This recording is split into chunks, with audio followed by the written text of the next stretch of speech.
What is good, ladies and gentlemen? You already know it's your boy Pat the Designer back at it again. Joined by the Brody Bro, the man, the myth, the legend, Stefan the Don, the man formerly known as Ringo J, even though we always still call him Ringo J. He'll always be Ringo in our hearts. We got P Kid tuning in from Indiana. He'll be on in just a second, but we appreciate you guys for tuning in with us. A lot of good stuff to talk about. There's some players that have been knocked out of the playoffs for a few consecutive years in a row now. And listen, we might have to talk about, did AK put us in a bad position by trading for Vooch to where we can't get some of these players? We're going to break that down on today's show. We have to talk about the let's call it what it is, the cheating scandal that is in the MLB right now, and some of the greatest audio we've ever heard in our lives. Some of the greatest audio that we have ever heard in our lives. We're going to break that down as well. But we've got to talk about the cheating scandal because it does pertain to us here, because we got a couple of pitching staffs that are doing well. How are they going to be affected about that? We're going to talk about that in hour two. Also, a chance for you guys to win some free stuff. Always looking to give back, to you guys. So we want to make sure that you are in tune with that. And really, that's kind of where we can start our show at, because as you guys know, we're going to get into the Stolen Breeze Baller of the Week. And what that entails is we give y'all a player that we felt just balled out this week, just dominated this week. You know what I'm saying? We then, in the second hour, once we have the phones up, we'll also let you know that the phones are up.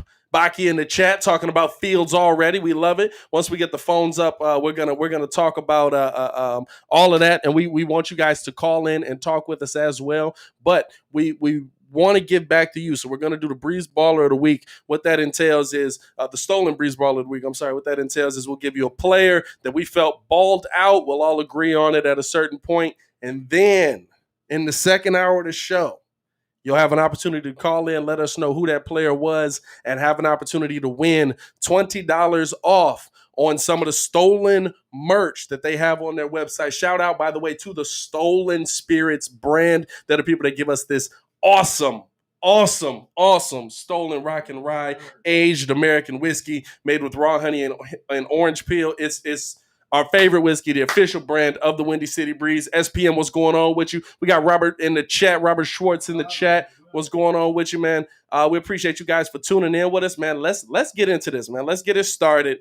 Who do you have, Ringo, for your Breeze Baller of the Week? And remember, this is an opportunity for you to get $20 off of Stolen merch on the Stolen website. So who do you have as your, and we'll also send you some swag too, a little bit of swag too. Who do you have as your Breeze Baller of the Week? No, I'm not even gonna lie. My Breeze Baller of the Week is Petty. Because it's not Quavo, is it? Nah. Because last week we had a caller. Oh no, here we go. Ken, I hope you listening, because last week you said Bucks and 4. Now the roll. He didn't say Bucks and 4. Yeah, I can't say that. Yeah, okay, all right, I get that one. It wasn't just Bucks and 4 though. By the way, before we get to that, make sure y'all like the video. Make sure y'all subscribe to the page, because we do talk Chicago sports weekly. We don't want you to miss a thing, so make sure that you hit that bell. Now go ahead with your Breeze Baller of the Week. My Breeze Baller of the Week is KD, the Slim Reaper himself, Kevin Durant. These 2 games that he's averaging against Milwaukee, 32 points, 7 rebounds, 4 assists, 1.5 steals, and 2 blocks for the series. Mind you, that's also on 55% from the field and 50% from 3. So that's my Breeze Baller of the Week. Nets and 4, by the way. He said Nets in 4, by the way. Nets in 4, by the way. That's I would agree with you. The dominance that we've seen from Kevin Durant, the dominance that we've continued to see from him. I mean, you have to give him credit. You have to, I mean, he's the best player in the world right now, and he's showing it. And he just is. He's the best player in the world right now, and he's showing it. And so I would tend to agree with you on that. I see a lot of people already in the chat. Brooklyn in 4, Brooklyn in 4, Brooklyn in 4.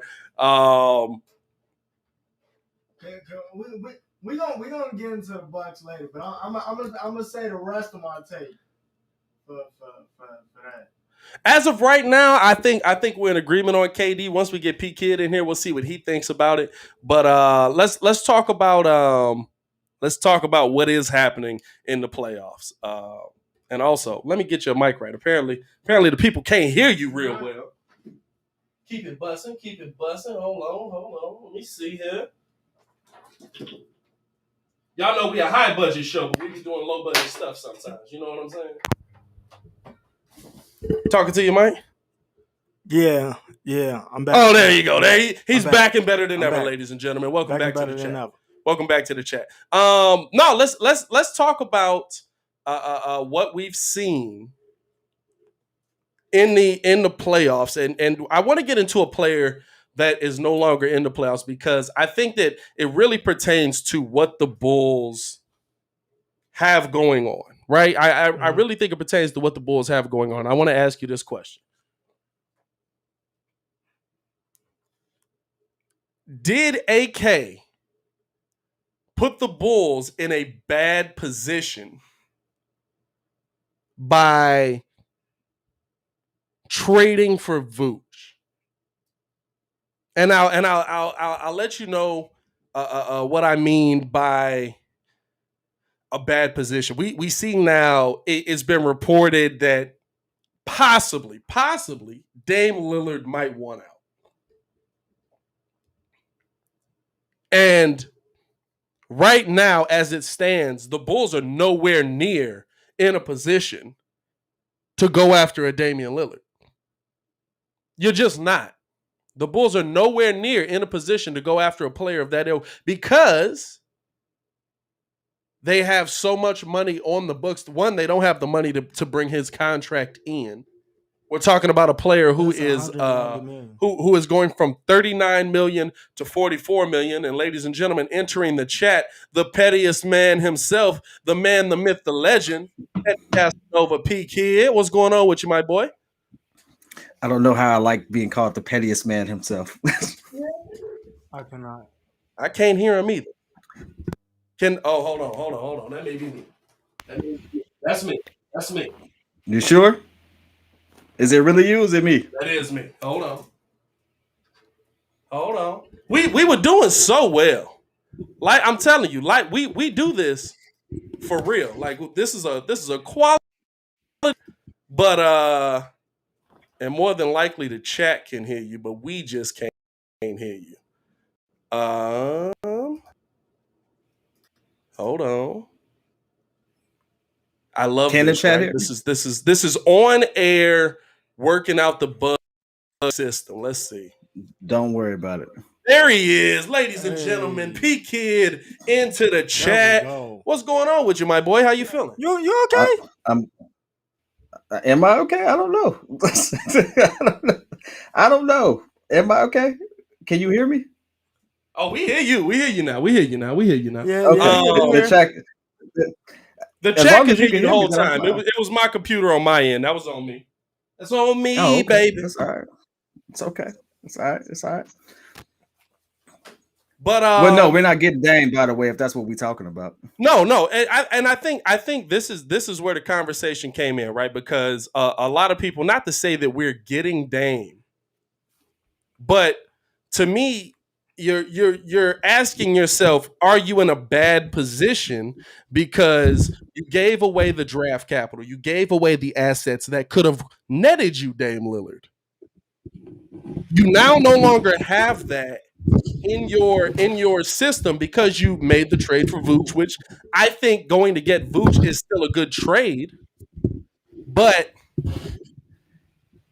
you took yourself out of position to go get a player of that ilk, of that standard, that high standard, without basically gutting your team. Because now, if you're talking about a trade, without getting a top 4 pick, you're basically like, all right, well, if I want Dame Lillard, I got to send you Zach LaVine. And that defeats the purpose of making a trade because you're trying to put together yourself a big 3. So did the trade put the Bulls in a bad position to go after a disgruntled free agent or a disgruntled superstar, which, let's be honest, we've seen every single year now?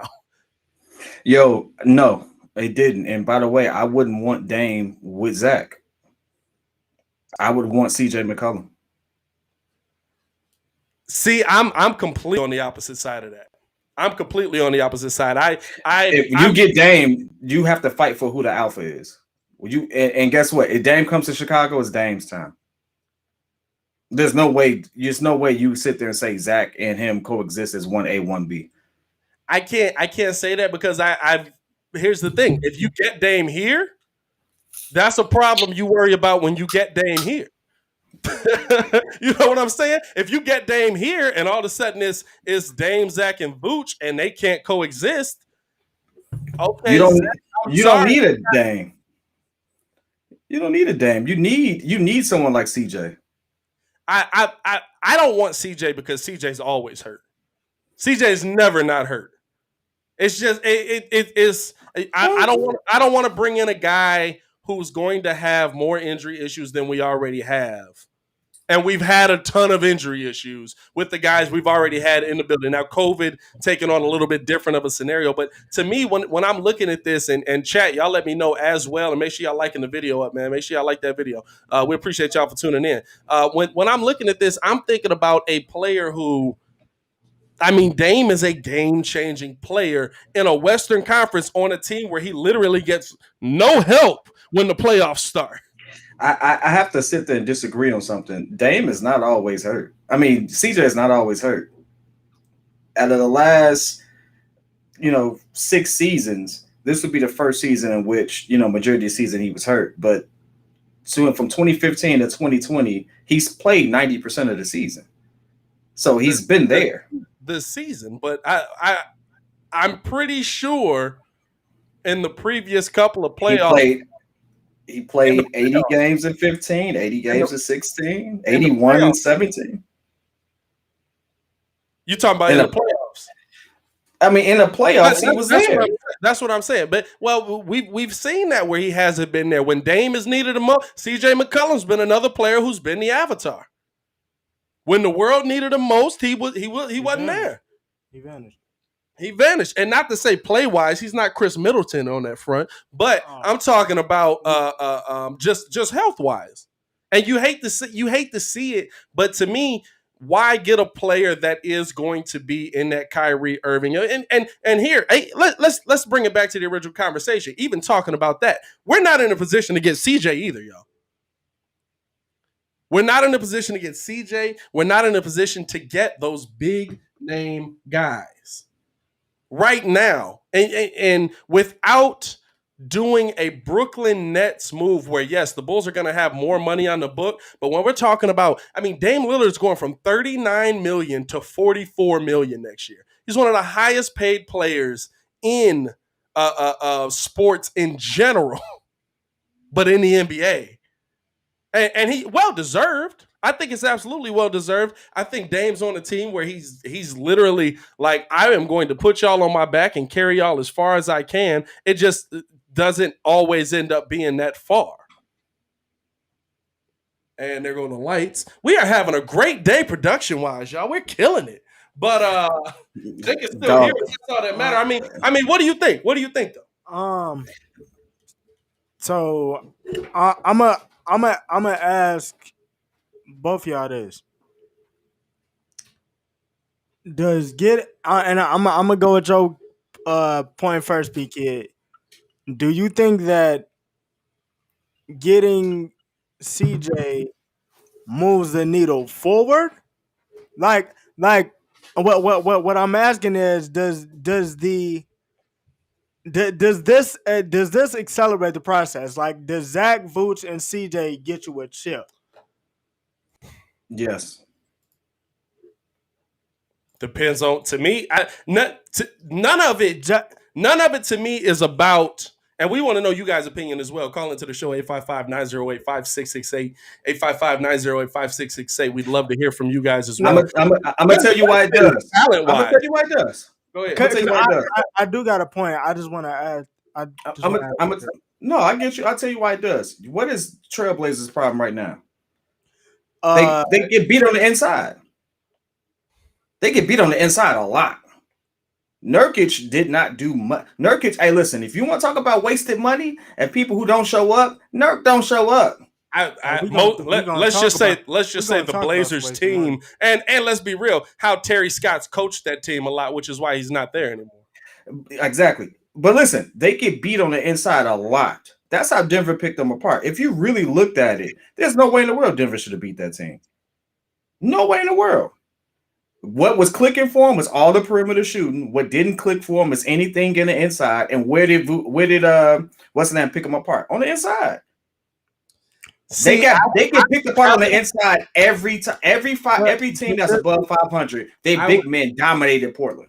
I would challenge that, because in the game where Dame had his best game, if we're going to talk about a dominating game, Dame going off for 55, ridiculous numbers. Literally, what was it, 7 threes before the half was over? Like, wild, dog. Like, this man was on fire. But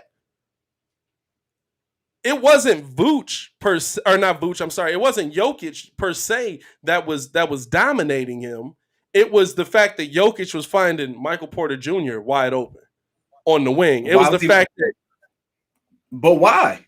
Because you had to run the double at him, because your big man isn't serviceable enough to guard him one-on-one. No, that I agree with, but I think that's just, when you have a player that's like us going, even when we were evaluating Wendell, we were like, Wendell got killed by Jokic, got killed by Embiid, and then we was like, so did everybody else though. Yeah, I mean, and even the big man about bringing in who slowed them down? Nurkic did not get bodied by Embiid the way he got bodied by Jokic. He just did. Jokic does too much. That's what it is. Embiid, you know what you get. You're going to go at me. You're going to go at me. Listen, for whatever reason, you can pull it up. And if I'm wrong, I'm wrong. And I hold that L. But I looked it up not too long ago, because I was like, hey, Jokic won MVP, but did he really deserve it compared to what Embiid can do? And when I looked at some of the matchups, I was like, yeah, he absolutely deserved that one, because he was getting rid of people. And so I'm like, hey, I can't just look at what Embiid did against Chicago, because he demolished us. But, but that was just one good game. Jokic destroyed the league. And it was like, yeah, there was no ifs, ands, and buts about that. So realistically, I'm saying you put Vooch on Portland, that's a championship team. I really think that if you get a CJ here, you have a 6'6" guard. You have your big three right there, and we have now put together nice packages for our bench. I think we could go the distance if you would put that type of player there, because we really just need some consistent scoring when Zach is not in the game. Facts. And that's what we haven't had. And I agree with that. I just think that. And it's kind of, I'm gonna be real with you. I love the Vooch trade. I think that you literally got rid of, we have nothing inside, to all of a sudden, not only do we have somebody dominant inside, we have somebody that can go at the other team's best big. We have somebody that has gone toe to toe with Embiid and gave him some work back.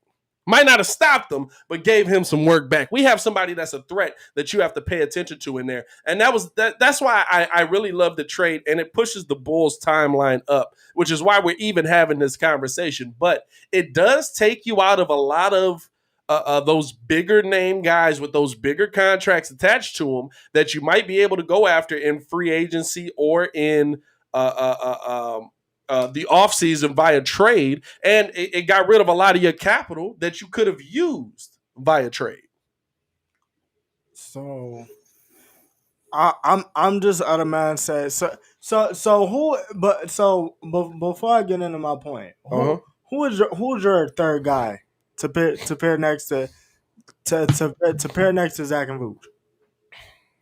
My third guy to pair next to Zach and Vooch, I think if you're a team where the Bulls are at right now, you went and got Vooch because you're hoping that your stars take that, your young guys take that step to being a star.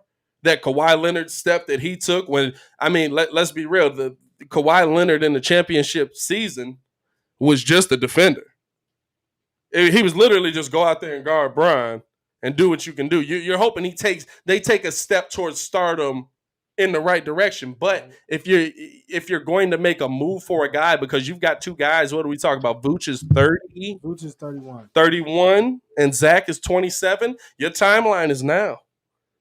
So you also have to have that backup plan, which is why I'm saying you don't have the ability to go get a third. There's a bunch of names. I'm not here. This is the reason I didn't even do a Dame video on the chat. T-Live, what's good, my boy? This is the reason I didn't do a Dame video on the chat, because to me, I'm not going to put a video out on a scenario that is not likely to happen. I try not to. You know, there's some videos where it's like, well, this could happen. It's a long shot, but we can see it.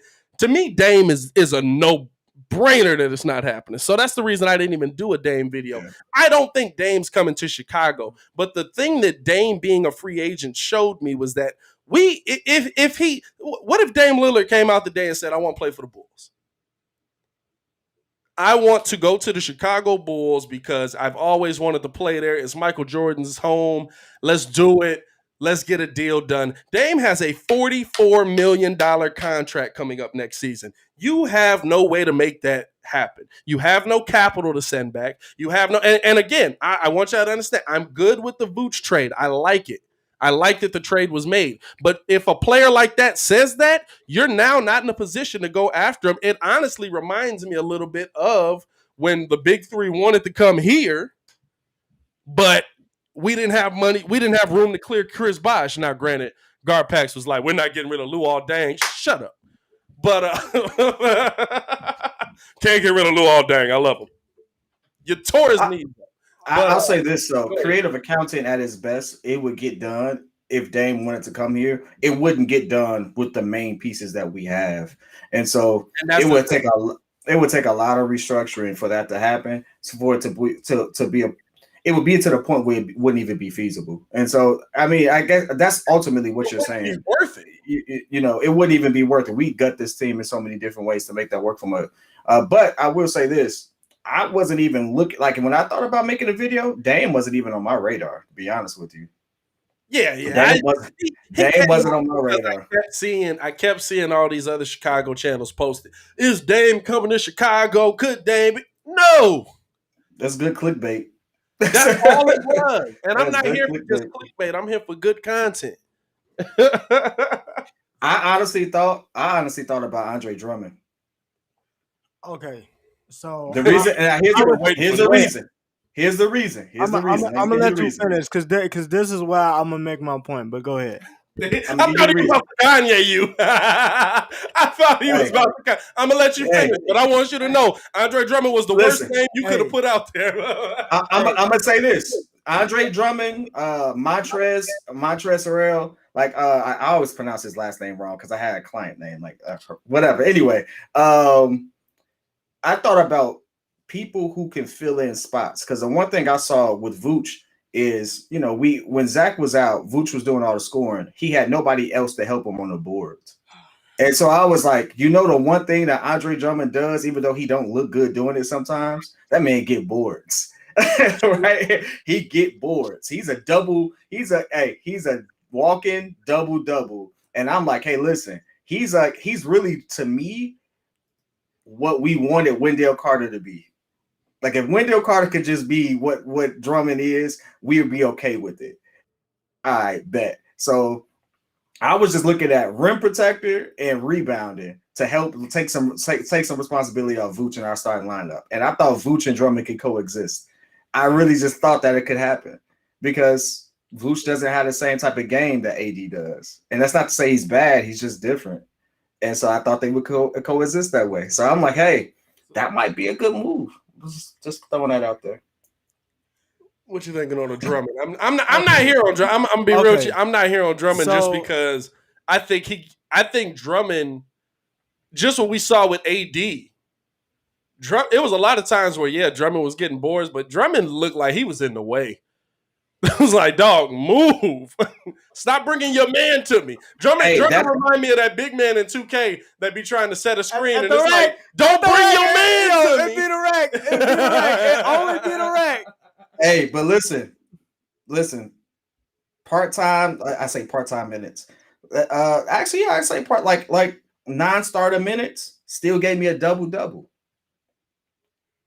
Okay. And with no practice, because you got to remember when they got Drummond, there was no they got Drummond realistic because AD was like not going to be in the lineup. Yeah. Let's be honest. Yeah. They have no practice, no chemistry. Of course he's going to be in the way. I ain't played with you. Yeah. I play big, you play big. I'm trying to get this board. I ain't played with you. I can't assess him just on what he did in LA because he came to LA. The part that scares me, again, we're talking about injuries. The man played a minute and like broke his toe. Cool. That's the part that scares. Like, dog, come on, dog. You played a minute. He literally played a minute in a LA jersey and then was instantly hurt. So okay, it's one thing I got to refute before I make my point. All right. The Lakers got Drummond because Drummond was rumored to be going to the Nets, and they already got LaMarcus Aldridge, and they didn't want the Nets picking up an extra body, so they got thirsty. That's what happened with that. So my point is this: you was trying to make the Drummond point, and I remember so last night I went back. I did some research and I went back and I looked. You make this man research, dog. I unstrapped my braces, so you know. No. So listen. These fans about to get hot. He unstrapped the braces. So last night, I went back and I was looking at our old clips and I saw us going back and forth, and we was making a point after we was doing one of the boys' post games. What we felt like we needed to give up or get in order to accelerate the process, and you kept saying we need to pay these players now because the market dictates the value. That's what you said. I said the market. Absolutely. You went back and you went to a clip of me and where I said he literally went and rewatched the post game. Listen, I said that the market dictates. I can hear myself. The market dictates. Is that me or you?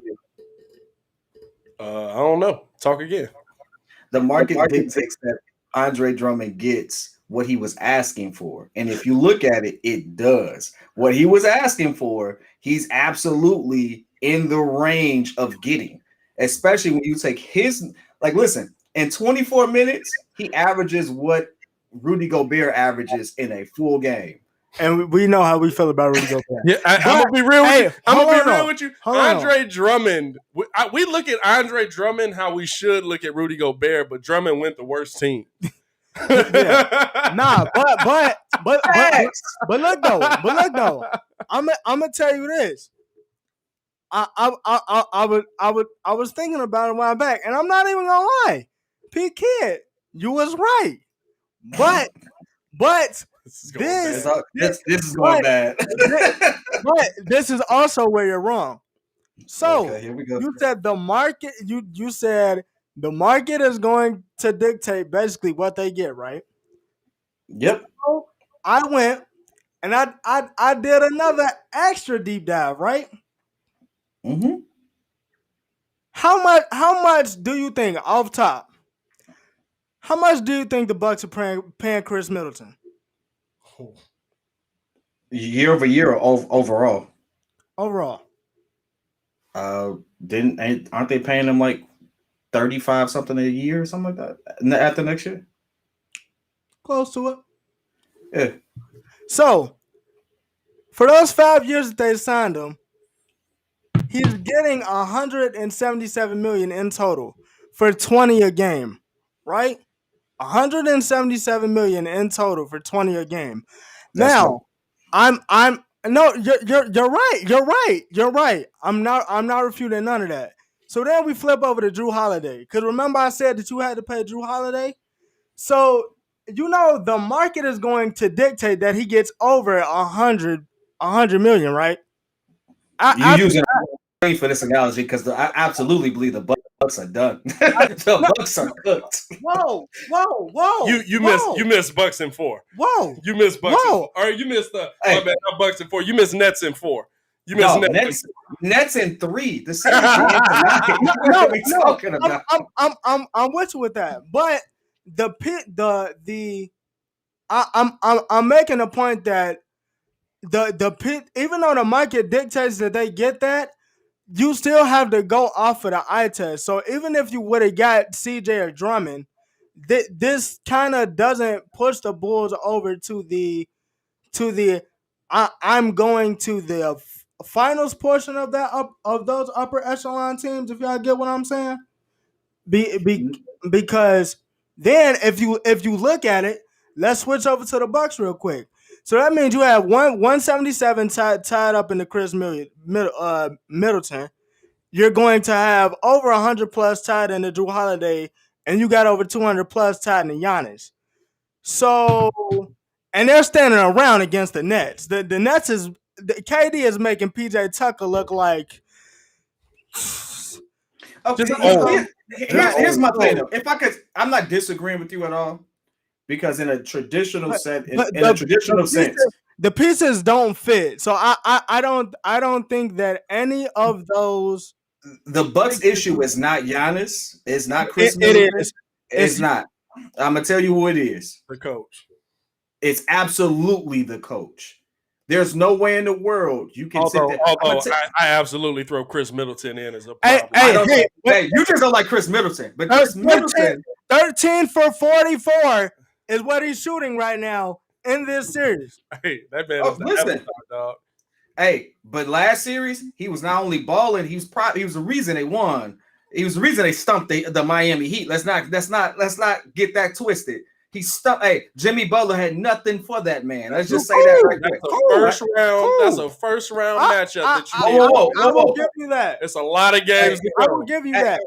Hey, here's the thing. There is not a team in the Eastern Conference that's going to beat the Nets. You cannot. I don't know if you all realize this or not, but the Nets are the highest rated offensive team in NBA history. You literally can take they're not full strength and they're stomping Nets. I mean, they're stomping the Bucks. They have 3 people who can drop 40 at will. Yeah. It's never happened before. It's never happened before. You're right. You look at the Warriors, you say, well, the Warriors were not the Nets. You totally I can isolate any of those players and build a team around them. I can't isolate every player on the Warriors and build a team. Everybody in the chat is just like, Chris is terrible. Chris is but look though, Chris ain't. I tell you what, Chris Middleton playing better than Paul George, and we don't give Paul George that same flag. That's the problem. He's not. That goes again to my point though. You paid Paul George again to shoot the last 3 games. He shot 3 for 15, 5 for 17 and 4 for 17 last night. Mm-hmm. 4 for 17 last night. I told y'all the batteries wasn't included. Y'all didn't want to believe me. But going back to the Bucks and the Bulls though, it's like, bro, even though the market dictates that, even if it is on the coach, the pieces don't fit. Hey, right. Listen. I think the pieces don't fit, and just because I had to pay him doesn't mean I should. Doesn't mean you should. I get Paul George, Chris Middleton. That's my point. They're top 10 at I their get the position. point you're making, but the problem is the piece that doesn't fit most that everybody in here is talking about is not Drew Holiday. The piece that we feel is not helping the team when we need you most. And let's be honest, it's not to say that Chris Middleton can't play basketball, but if I'm paying you $177 million, you know what time I'm paying you for. It's just like Paul George. You can be regular season P all you want, but if I'm paying you to be playoff P and you ain't never been playoff P. Hey, listen. Here's my disagreement with who the blame goes on. I'm paying Giannis 200-something million. He still ain't developed the jump shot. But you said it wasn't on Giannis. That's not. I think it's on the coach. Just like I think the Lakers loss is on the coach. Just like I think ultimately the Celtics loss was on the coach. Let's be honest. If we're gonna keep it up, a buck, Giannis is getting paid more money than most people in the league, and he ain't developed the jump shot. Now you can see him trying, which is why you don't give him that flack. You can see him trying, but let's be honest. When you are second fiddle to a star like that, your shots are limited. You don't get the chance to get the same rhythm at all. The only team we've seen that work with in our recent history is the Warriors and now the Nets. We haven't seen it work efficiently with any other team where you have high volume shooters. And guess what? If you look at the Nets, very rarely do they shoot over 20 shots each person. This is like what they're doing is historic. KD dropped 20 off 18 shots. 32 off 18 shots. He went 12 for 18. Do you know what happens when you go 12 for 18? Why wouldn't I give you the ball? You've made most of your shots. Bro, I saw him drop 35 and he only played a half. Like you talk. Yeah, that's KD. I think. But what I'm saying is, he's one of the most efficient. It's working because they are efficient. Yeah, shooting over 50%. If they weren't efficient, the Nets wouldn't work. It wouldn't work at all. If they had to take the same amount of shots needed to get open and stuff like that, it just wouldn't work. They are actually sacrificing their games and still putting out massive output on offense. It's really just never happened that way. So when you compare every team that they go against to them, it's unfair. Like comparatively, yeah, Chris Middleton looks like he a scrub when you're like, hey, he ain't giving. But if you look at their defensive scheme, what he has to do on the other end and stuff like that, he's actually a pretty good player and deserving of his 177. We just don't like it because we expect somebody else to pick up the slack for Giannis. I mean, hey, Coach Bud, who's not scheming for him. He's not. If we're and I feel like we got real off base there, but just to talk on it now that we're here, if we're being honest. If I'm paying Chris Middleton for his defense, he hasn't really shut down none of the like you guarding Kyrie. I expect you to at least put up 25. I don't expect you to kill Kyrie, but you should be able to score on Kyrie. I mean, but the thing you should be able to score. But the thing is going back to the Bulls though. If you can score on Jimmy Butler, you definitely should not disappear versus Kyrie. Definitely. But going back to the Bulls though, like. I'm with Pat. I'm not with CJ McCollum or Drummond. I think right now you got to stand Pat. If something open up where you can make something happen and not get rid of everybody and still try to keep a P. Will, Zach, and a Vuce together, I'm with that. But just because the market dictates that doesn't mean I'm about to pay you, because what we've seen right now from the players that's getting paid and not showing up, like you come on now, like Kristaps Porzingis, I'll tell you what, he's standing in the corner. Tell you what, there's a lot of high paid players in this playoffs right now that are supposed to be number twos that are not showing up all at once, and I don't think we've ever seen it like this. But P Kid, you're not wrong. I'm with you, but it's just a whole nother point to that. It's one of those things that is so nuanced that it's like we both can have our opinion and still have valid points. It's like it's not right or wrong. I'll say this: Kristaps Porzingis absolutely should be upset, because if you really watch those games, it's Luka dominating the ball and doing a drive and kick, and that's not Kristaps Porzingis' game. And so whose fault is that? That's the coach. Now, does Porzingis have to be available? Absolutely. Him being injury prone is a whole different story. But when he's available, he can be dominant, and he's not being utilized. To me, it's tough for you to complain about the scheme when I can't work you into the scheme because you're never You're never available. You know what I'm saying? I can sit here and I can yell and be like, hey, look, you got to get me involved into the scheme. It's like, you haven't been involved in the scheme because you ain't been here. Like, if you was here, now the tough part about it, like I'm gonna be real with you, and you hate to throw that stigma on it, but the only reason we thought Luka and KP was gonna work is because they both Euros. Nothing about that game speaks to the fact that they should work together. Yeah. Nothing about Luka, how he plays. We know Luka, yes, he want to shoot. He's not really setting up a ton of guys. He's setting up guys because a double team's coming to slow him down and he sees them. He doesn't have that vision like Jokic has, stuff like that. There's nothing about their game. Like Porzingis is in the paint and shooting threes. But that's Porzingis' game, though. That's his game. That don't fit when Luka's also trying to get into the paint and shoot threes. you turn him into a spot-up shooter. So to me, that's a lot of the problem that's going on down there. And I think kind of to Ringo's point, we don't want to just force names together here in Chicago. Yeah, that's the thing. Like Drummond sound good, right? Like Levine, Vooch, and Drummond, that sound good. Hey, but Porzingis is 25 though, so Porzingis on the Bulls would be like having a better Larry Markkinen. How old? Porzingis is 25. How old is he? Ain't no way. What? Ain't no way. No. He's 25 years old, bro. Kristaps Porzingis is 25 years old. Cap. 25. I'm calling cap, bro. You telling me this man got another 10 years in the league?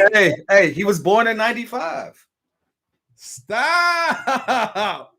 Gee, I thought this man, he another Steven Adams, bro.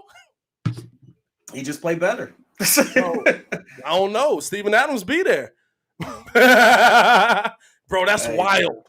He's 25. Hey, the Bulls should go ahead and ship Larry Markkinen for that nigga and call it a day. How about that?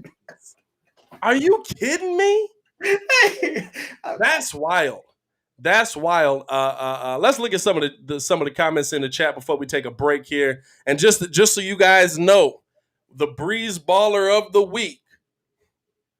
We went with Kevin Durant. Kid, you on board with that? Because I hear you been destroying people. Easy. Okay, all right, cool. I just wanted to make sure we all was on board for it. Breeze Baller of the Week is Kevin Durant. You can call in the second hour of the show, and we'll get you some free $20 off. Wait a second. Just to throw a curveball, though. Jokic is MVP, and he just got voted MVP. Oh, that is a curve. They lost. Donovan Mitchell. Donovan Mitchell definitely just had a comeback, and they was down like 16, and he dropped 45. So Baller of the Week. I mean, I think it's a lot of great names to choose from, but to me, it's the disrespect that Kevin Durant is doing it with. I'm talking about Giannis is supposed to be the best defender in the NBA. We've seen him shut some of us down, and most are like, "Why can't Giannis stop him?" I'm like, he right there, bro. He makes you can't play better defense than that, bro. Cooking that man. You can't play better defense than that. Time out. He cooked him 3 times, and Blake yammed on him.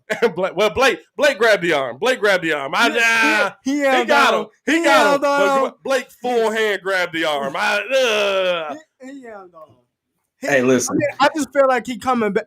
I say all this to say, in the second hour of the show, make sure y'all call into the show for an opportunity to win. We're giving away $20 off of some stolen merch. We'll send you a stolen hat, and just giving back to you guys, man. We love doing that. Make sure to call into the show and let us know who the Breeze Baller of the Week is in the second hour. 855-908-5668, 855-908-5668. And if you guys just want to talk about what the Bulls should do in free agency, what they should do in the offseason, can they go get these guys? I saw this comment in the chat earlier. I think it was from T Live. You know who I want?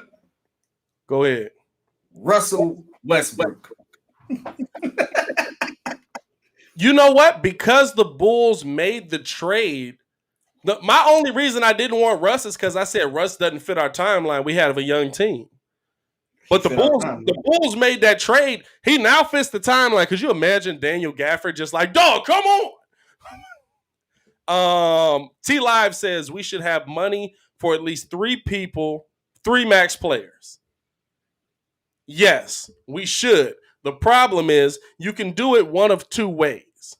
Like after this season, the Nets bench does not exist. But it's definitely if you gonna keep definitely gonna be some unless one of those guys takes pay cut, unless somebody important takes a pay cut, all 3 of them take a cut to keep some of those bench names in there, you're not gonna get you can have Harden, Kyrie, and Durant, but that's gonna be it. You're gonna have to fill it out with other guys, and the Bulls don't want to be in that situation. Yeah, you want P. Will to develop. Yes, you want Kobe White to develop. Yes, but you got to find a way to make all it. Like, you can't just go out and be like, let's pay these 3 max guys and try to keep a bench. Like, let's be real. Miami's bench down at the end was just old dudes that can still shoot. It was. Yeah, Joe Johnson, Mike Miller, Shane Battier. What I just say? Rashard Lewis, who was all on like 500 to 300,000. What? And that's what it is. You know what I'm saying? You literally have 4 or 5 guys that are getting the vet minimum. And to me, that's where you got to start looking at it and be like, okay, yes, I want to have this, but when we're talking about play, not granted, I think the difference in the Miami situation. Tana in the chat was good. Yo. I think the difference in Burn in the chat too. I see you P1. I think the difference in the Miami situation is at that time you had the best player in the world. Oh yeah, and you can get away with a lot. But we're talking about a team that right now, Zach LaVine, Nikola Vucevic, and you want to add one more big name. You still have to build around that. I think it's going to be Kawhi. You think it's going to be Kawhi coming to Chicago? I think it's going to be You've been saying this for a while. Hey, it'd be wild if this happened. But he's been saying this for a while. I'm not even going to lie. Like, I think it's going to be Kawhi. I don't see any situation where Kawhi wants to leave LA. As a broke person, I don't want to go back to Chicago, and I live 30 minutes away. Why would you go? It's cold. Listen, it's cold. You don't leave LA to go to Chicago. How you gonna trade? They both got high crime. Why would you do that? Nah. I'd rather because you know have good weather. Dog, you know the scrutiny he gonna get if they lose though. Like, don't matter. He got 2 chips. He ain't gonna get no scrutiny. You made the bro. Don't matter. The Clippers trade their whole future. Yeah. On Paul George, who you knew was buns in the playoffs. At that time, Paul George was coming off being hurt going into the playoffs, so I can't say you knew he was buns. He played bad that year, but he was hurt that season. And that was the same year that Carmelo was kind of thrown into the mix. Hey, first of all, shout out to Tanner, bro. Tanner be coming through, showing love, bro. Shout out to Tanner, man. Super chat. Shout out to Tanner with the super chat. Barry Bromis, everyone. He keeps giving up. Very Bronmiss. Bro, what does that say? Bronmiss. Mary Bronmiss, everyone. He keeps giving up L's as a gift. Gotta love it. Shout out to Tanner with the super chat, man. We appreciate you for tuning in on it, man.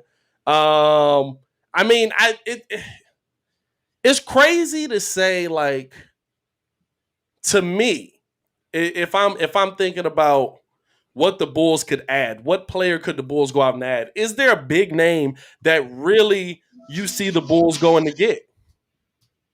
Now, granted, AK might switch the whole game up. But to me, that's not a big name that I see the Bulls going out there and getting. I mean, I feel like, honestly, you got to beat the Knicks to it. You got to beat the Knicks will be the biggest. The Knicks will be the Bulls' biggest competition as far as for sure trying to get. Jeffrey says DeMar. DeMar to me is not a big name anymore. Like you need that third starter that's gonna push you to a chip. Oh, I absolutely would pick up a DeMar though. I would pick him up, but I'm saying when we talk about the big names, we'll talk about the Dame Lillards, the CJ McCollums, Bradley Bills. You know what kind of money's attached to them. You're probably picking up DeMar for what we say. That's what you still got to spend money to go get him. He's not coming here for free.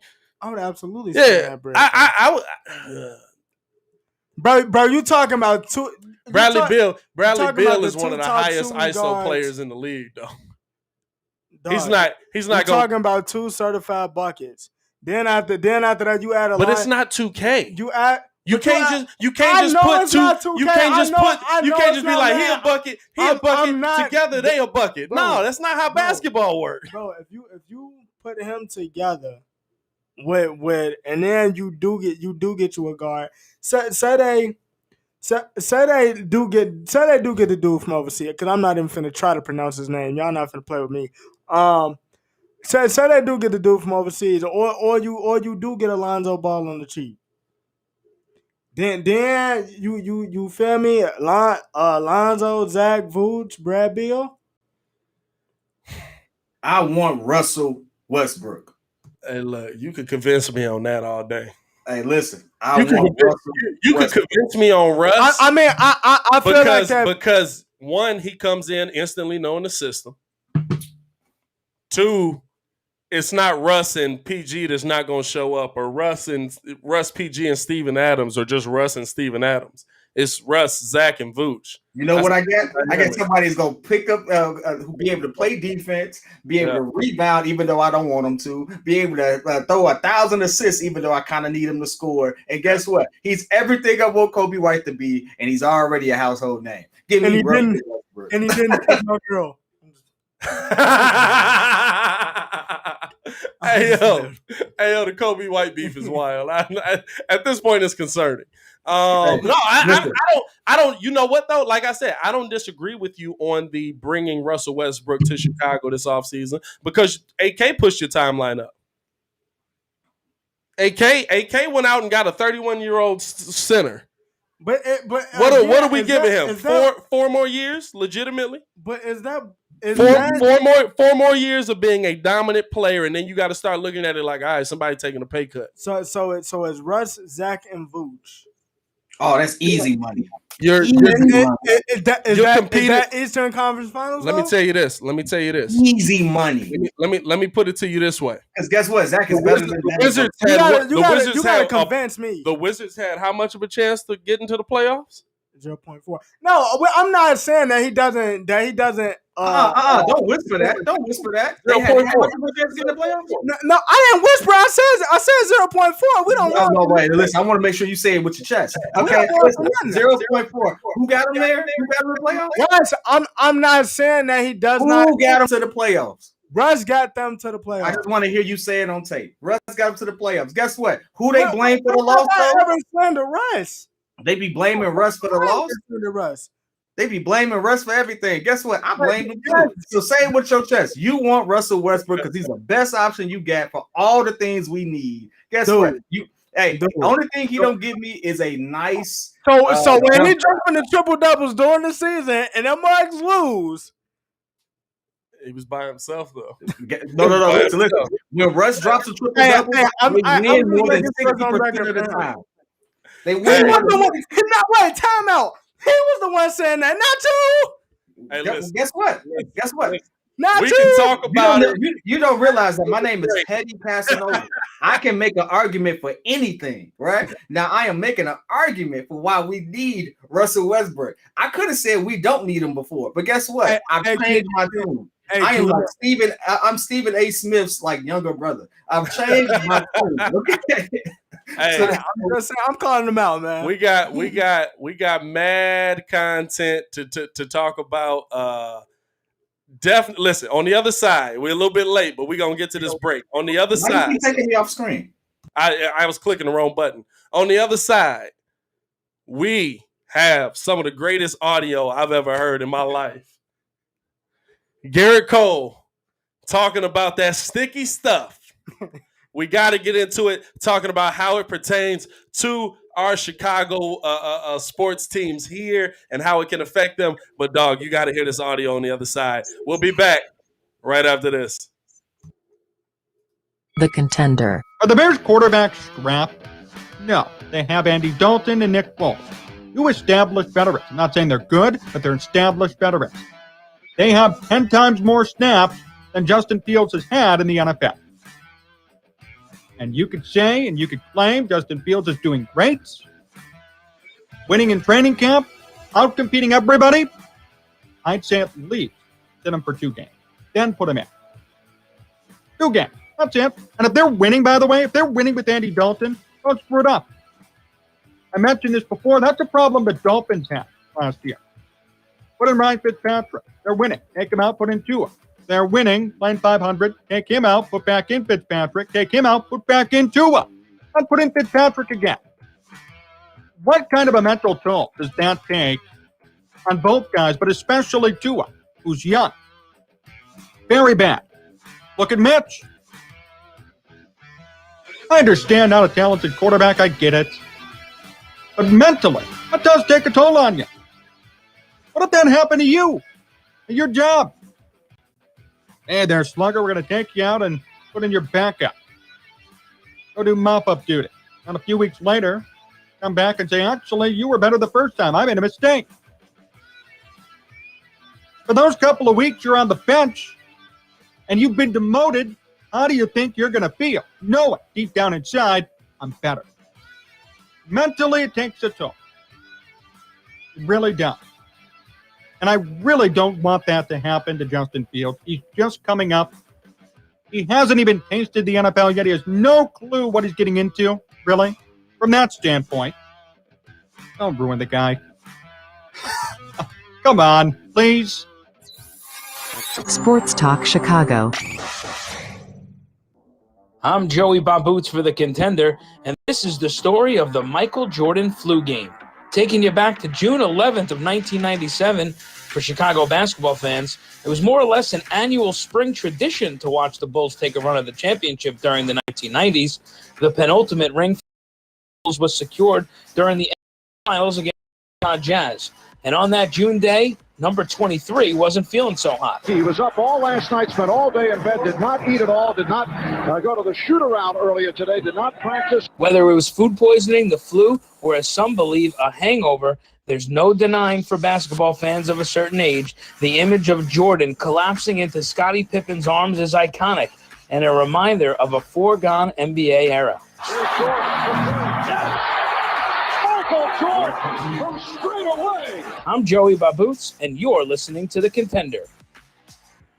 Now it's time for a Chicago Sports Sit Down with David Schuster. Call me old-fashioned, call me old school. Heck, you can even call me an old fart. I don't care. But I'm here to tell you that some of the rule changes in baseball, and even more, some of the supposed upcoming proposed rule changes are just plain nutso. In a word, the game that I grew up loving has been bastardized by the powers to be. Listen. No one, and I mean no one, hated long extra inning games more than me, and I once suffered through a 25-inning affair that took 2 days to complete.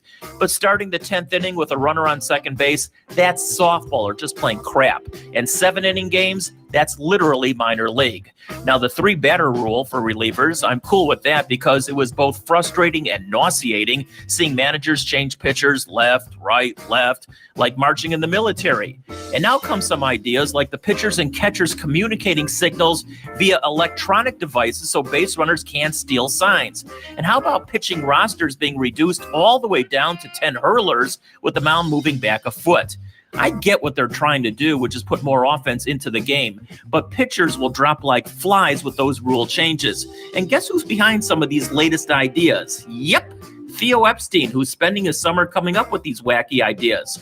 Well, at least it's better than him giving inflated free agent contracts to players that don't deserve them. Who will the Washington football team have under center next season? Can a strong defense overcome subpar QB play to make the playoffs for a second straight year? The best in WFT talk with Bill Rowland on The Contender.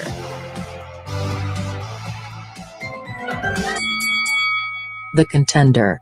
Whether it's the Cubs to the north or the White Sox on the south side, The best in baseball talk is here on The Contender. Join the Windy City Breeze live every Wednesday night from 5 to 7 as they break down the latest on the diamond, as well as all the Bears and Bulls offseason talk on The Contender. The best sports talk from Addison to Madison, all around Chicago and the world. It's the Windy City Breeze with Pat the Designer on The Contender.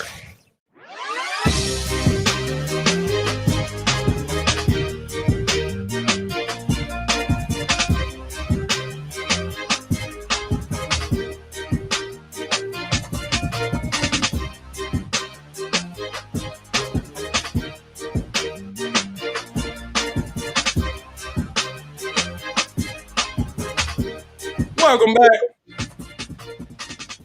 Did we just get a little Manio on the podcast? We just get some Manio on the podcast? I ain't heard from that man in a million years. I didn't even know he was still. Does he still make music? That was a T-Pain feature.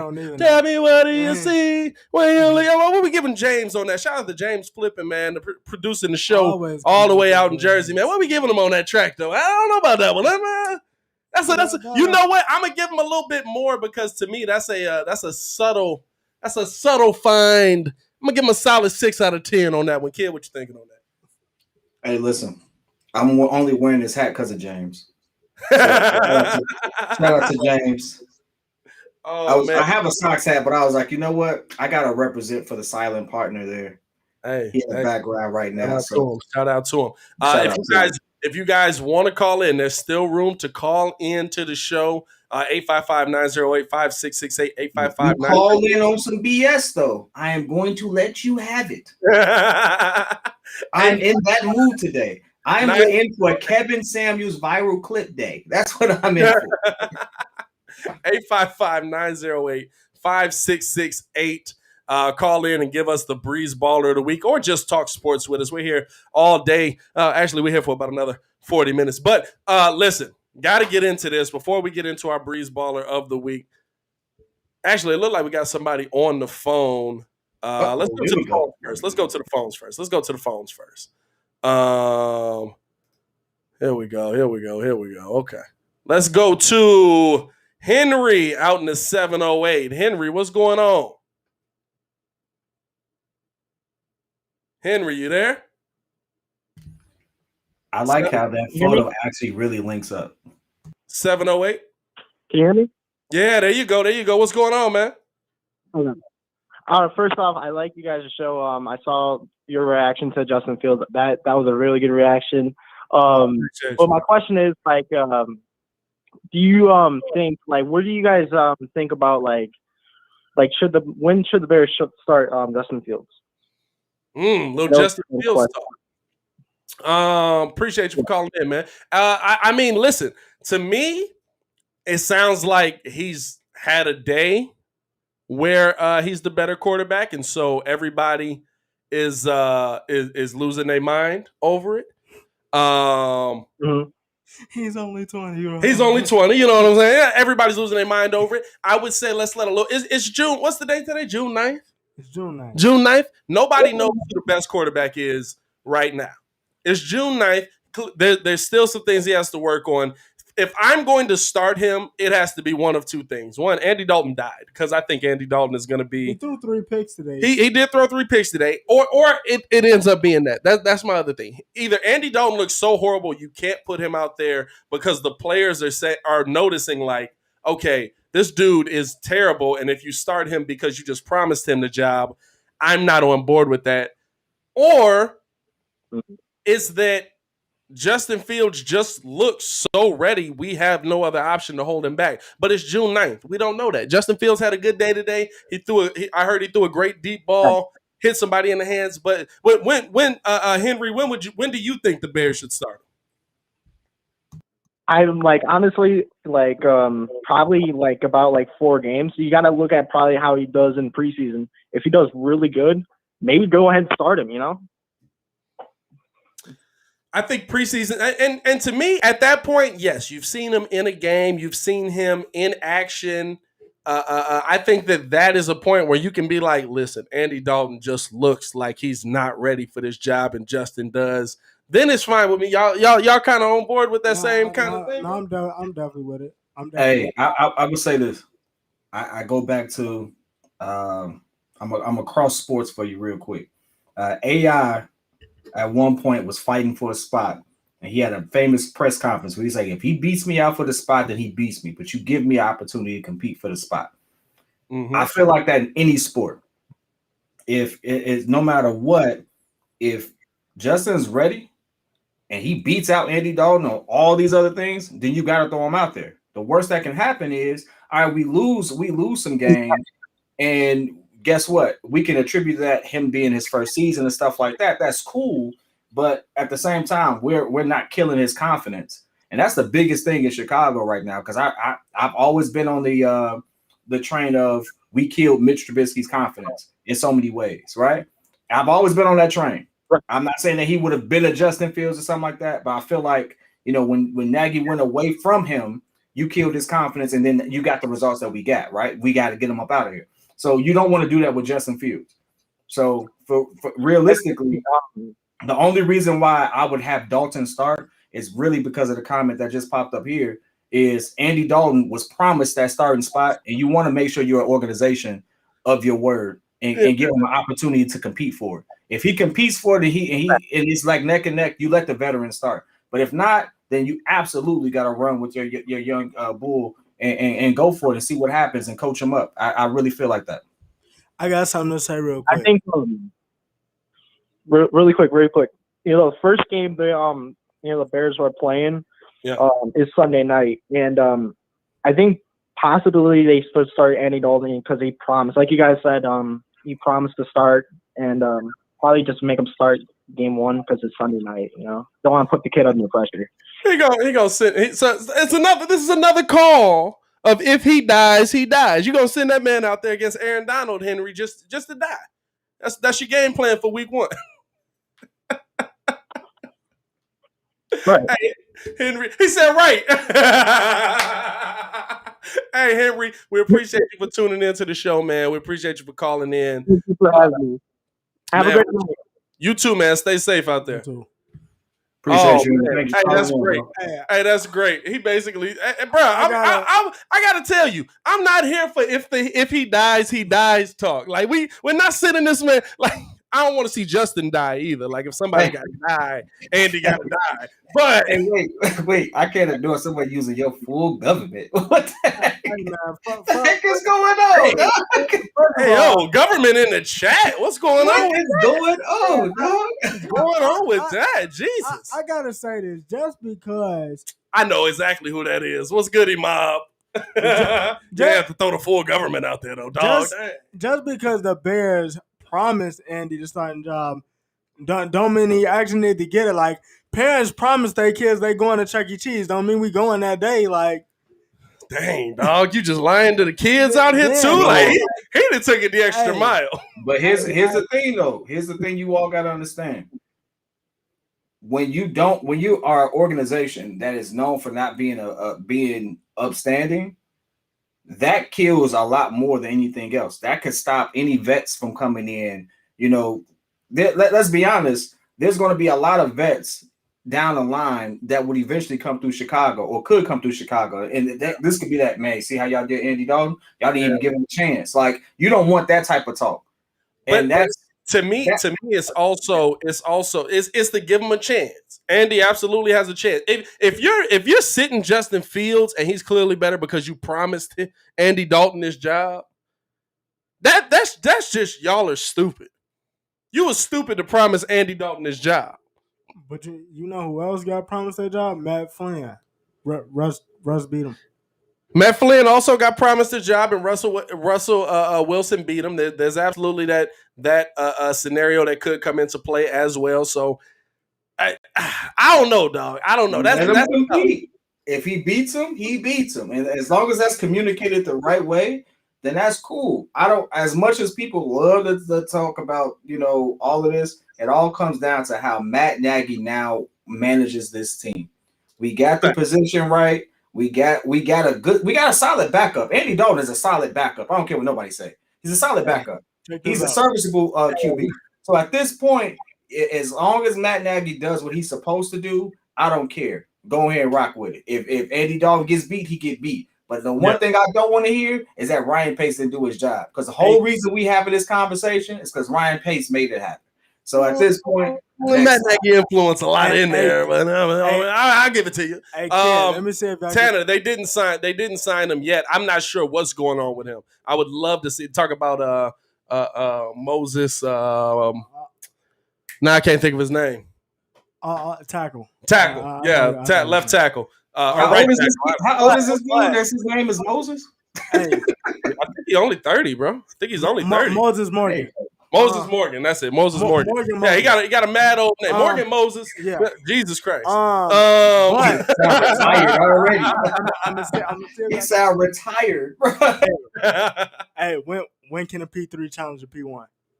When can a P3 challenge a P1? You better get out here with that drum line. I know you do, bro. Come on now. This drumline BS. Don't tell me. I get the reference. I'm mad you brought it up here. It's gonna be the day before the game. The P2 gonna challenge the P1. Hey yo, what y'all don't know is we really used to do that in band.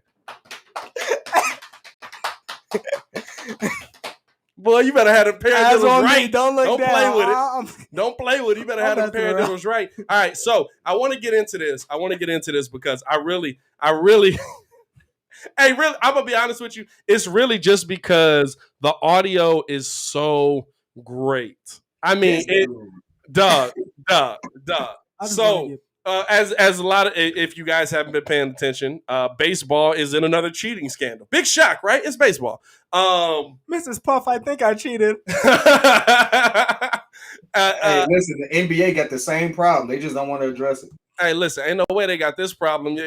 Adding sticky stuff to the ball, everybody would notice. They'd be, what the world is going on here? But peptides, my boy, they got peptides. But the thing is, Garret Cole got asked about using Spider Tact, which is the cheating substance, right? It's the cheating substance.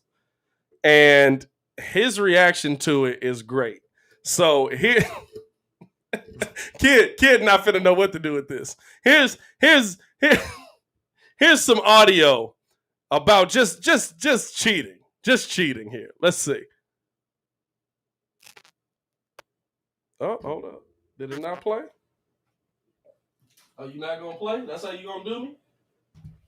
In the most important moment, it let me down. You see how it did me like that? I will say this. That man definitely gave an O.J. Simpson answer. Bro. Oh, here.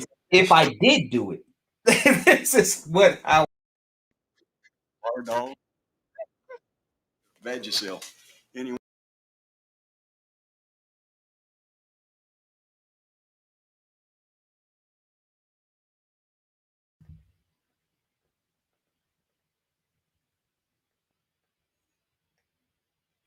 I don't think anyone can hear it, bro.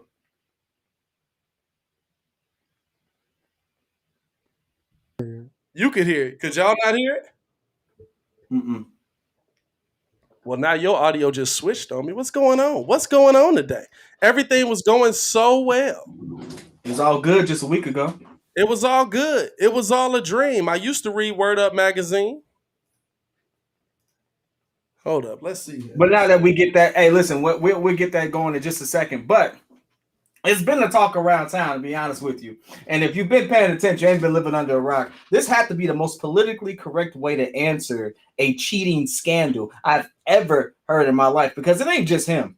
It ain't just him. And Ringo actually, Stefan Adam, my fault, actually gave some interesting stats about how as soon as it came out that they were investigating this, what happened to spin rate around the league? Your mic live for me?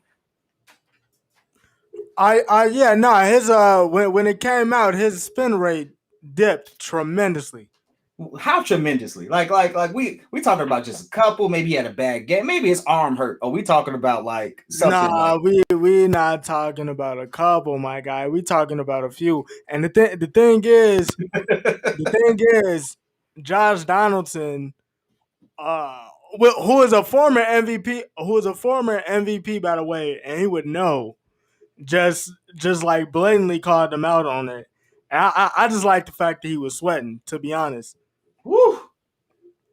Because all right, let's try this one more time. See if we get the audio on both ends here. What's that shit on your chest? Crisco. Bardol. Vagisil. Any one of them will give you another 2 to 3 inches drop on your curveball. Oh, my bad. That's the wrong clip. If umps are watching me close, I just rub a little jalapeno inside my nose, get it running, and if I need to load the ball up a little, just wipe my nose. Please make sure we say that that's not Garret Cole saying that. On the ball. Haven't got an arm like yours. I got to put. My bad. That's the wrong clip. Same concept, though. I believe that's the same concept. Of course, that's from Major League. But I believe that is the same concept as what Garret Cole said here. Have you ever used Spider Tact while pitching? I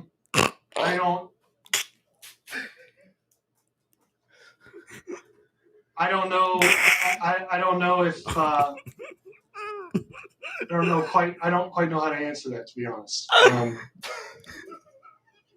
mean, there are customs and practices that have been passed down from older players to younger players, from the last generation of players to this generation of players, and I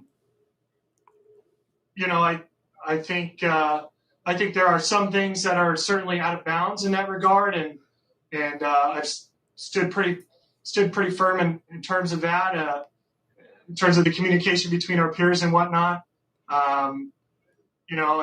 And I, again, like I mentioned earlier, there's. What are you talking about? This is important to a lot of people that love the game, and this is including the players in this room, including fans, including teams. And so, if MLB wants to, legislate some more stuff, that's a conversation that we can have, because ultimately we should all be pulling in the same direction. So like it's What's that shit on your chest? Basically the same thing, right? Hold on. Crisco. I think I can speak for everybody when I say. What is his name?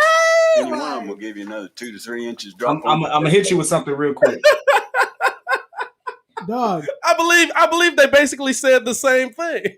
I'm gonna hit you. This is on MLB. Arms than Obama. This is on MLB's website. Yeah. All right. So it's as credible as it's going to get on this topic. All right. Yeah. In Cole's June 3rd start against the Rays, when he allowed 5 runs over 5 innings, his spin rate dipped on 4 primary pitches. You ready? It dipped by 125 rotations per minute on his 4-seam fastball, 78 RPMs on his curveball, 77 RPMs on his changeup, and 48 RPMs on his slider, according to Baseball Savant. Cheater. Dog, that's not minor at all.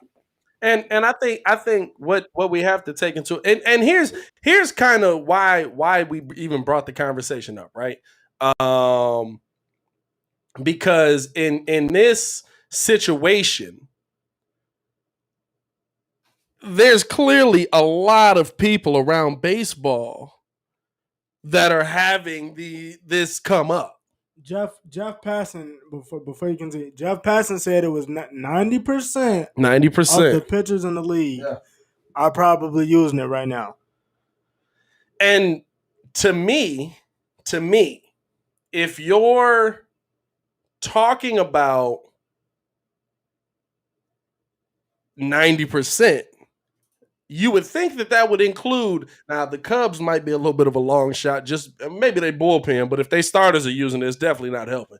But if you look at the White Sox, how their pitching staff has been, I mean, let's be real, dominant. Here's a direct quote I love really about carried this. them. I love this quote. If you all don't mind me actually saying this, right? Go ahead. So this is what Dodgers manager Dave Roberts said on this topic, right?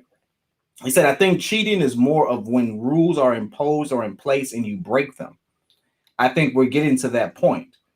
As I understand it, the players that do get caught using a foreign substance that's not allowed by Major League Baseball will be deemed cheaters. But up to this point, that line is kind of blurred. Players are going to use whatever advantage they can when things are blurred. Now, there is actually a rule in place, and this is coming from I make sure I source this. SB Nation has a article on it because I want to make sure we don't just put Garrett Cole out there. I said Jarrett. Yeah. He put himself out there though. He put himself out there, but guess what? Have you Trevor ever Bauer used is Spider also Tact? considered. Is that saying the right thing? Um, Yeah, Trevor Bauer's spin rate dropped too. Other people. I don't know if You bogus for that. I'm just saying. He put himself out there. Hey, listen. He's going to get the heat. He's going to get the heat. But let's be honest. If everyone's doing it, this is going back to like the Lance Armstrong thing. Did he really cheat, or was he just the best at what everyone else was doing? I don't think they should have took his medals away because everybody was using. No, the reason it's not the same as Lance Armstrong is because Lance Armstrong was throwing people under the bus left and right. Trying to take everybody else down. Whoa. BS. He was 6'9" before 6'9" was 6'9". And you see this well-oiled machine going, and you want to sit there and throw some monkey wrench in it when everybody's doing it. I absolutely gonna steamroll you if I'm Lance Armstrong. Now I'm not saying I'm gonna do that because that's not the type of person I am. But if I'm already cheating and everybody else is cheating, and you know everyone is cheating, why are you to be the odd man out? Get off the team. I'm just saying I saw the documentary. That's all I'm saying. like you know what it is. Lance was wild. Lance was a wild boy. Dog, I saw the documentary and I saw what was happening. And I was like, hey, listen, if it comes out that everyone's cheating and you're the one person on the team that don't want to, and you want to have a clean conscience, I'm sorry, this team ain't for you. Yeah. Right? That's how I feel. So you can just take your leave and not make a big fuss. That ain't what happened. And so guess what? He got steamrolled. I'm not saying it was right. I'm saying I understand. It's a big difference. I think the difference in this situation and yes, Kevin, the difference is now it's attacking records. Like Kevin says here, is that the reason why there's been a jump in perfect games and no hitters this year? Absolutely. Listen, if you throwing me a fastball and I know it's coming in straight, a four-seam fastball, but it looks like it's rising up on me, guess what I'm not going to do? I'm not going to swing at it. And then all of a sudden it's down the center of the plate and it's like, wait a minute, dog. I will say this. These idiots didn't realize that when we was in school, right? We all know had that one moment where the teacher will walk out doing a test and we'd be like, hey, what's the answer to number 4? I don't know the answer to number 4. Right? You ain't trying, in my opinion. Guess what? So but we all knew we have to get something wrong. Like, hey, listen, if we gonna cheat, you got the right answer. I gotta mix this up a little bit. Why is everybody doing it at the same time? Why don't they alternate? I'll tell you why. To me, this is on baseball. This is on baseball. Now, I'll ask y'all if y'all remember. Do y'all remember a couple years ago when the home run numbers was up? Yeah. John Carlos Stanton killing the ball. Aaron Judge killing the ball as a rookie, setting records. Here's the thing. How did the pitcher, and this is what it is to me, how did the pitchers combat that? Because there was a while, it was the ball, right? It was the ball was wound differently. And when the batters made contact, it was just taking off. It's crazy. How do you combat that? You throw some, every time y'all touch the ball, it goes out of the park. You're not going to touch the ball no more. I'm going to throw some sticky stuff on the ball. And is it, here's the thing. Is it cheating? Yes. But to me, baseball brought this on themselves because it's absolutely cheating, but it's cheating trying to combat what baseball did to try to make the game more entertaining and to make the game more unfair to the pitchers that are in place. They never, correct me if I'm wrong, but I don't think they ever actually They never admitted to the balls being wound more tightly. You know what baseball said when they asked, when basically all of them came and said, are the balls wound more tightly? This is what baseball said. Have you ever used Spider Tact while pitching? I don't. drive a school bus through this gap. I don't know. I don't know if. That's what baseball said when they asked him about the balls being wound more tightly. And so to me, listen, if we want to, can I throw a curveball? Go. Good. I like what you did there. Go ahead. You like that, don't you? If baseball brought this on themselves to make the game more entertaining, what has the NFL and NBA done that would be considered cheating? Deflating football, but you know. I mean, yeah, NFL's got a lot of stuff that's cheating. I mean, name the coach, and you could probably pull something up. I'm willing to sit there and say that the fact that they've very loosely interpret what traveling is, they very loosely determine what is an illegal substance or performance enhancing drug. All of those things contribute to what we see now. We have more players that can score 20 plus points a game than ever before.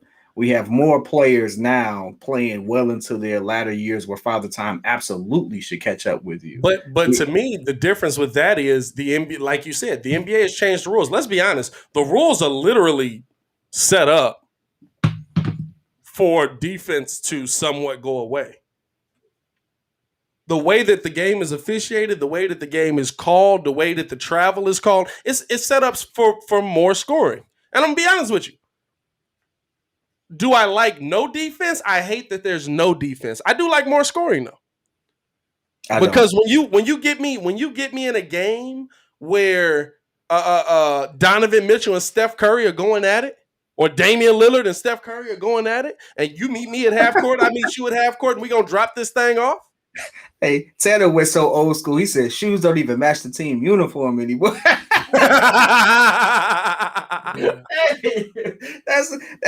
that old that shoes have to match the uniform, bro. The original Jordans used to be black, red, and white, my boy. Can I say this actually from a player's perspective? Because this is actually Trevor Bauer talking on it. Was that Bauer? Who was it? Pete Alonso. Pete Alonso. Okay. Pete Alonso. Okay. He says that Pete said that he's in favor of the pitchers using whatever sticky substances basically the MLB is allowing, because he says that they twink it every year, like year in and year out, for free agency, basically depending on who's coming up.